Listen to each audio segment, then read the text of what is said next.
আসসালামু আলাইকুম। দেখেন আমি আজকে বার্গার বাছতেছি। বার্গার ভাজবো, এখানে আলু ভাজবো।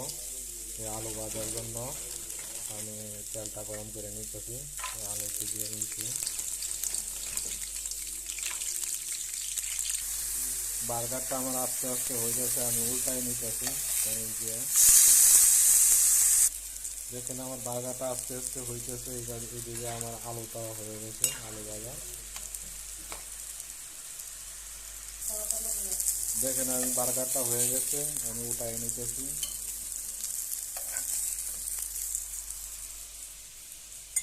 এটা এই জায়গায় রাখতেছি, পরে আরো বার্গার বাছতেছি। পরে আমার আলুটা হয়ে গেছে, আমি আলুটা উঠাই নিতেছি, এই জায়গায় উঠায় রাখতেছি। আলুটা হয়ে গেছে, চারিদিকে বার্গারটি হইতেছে।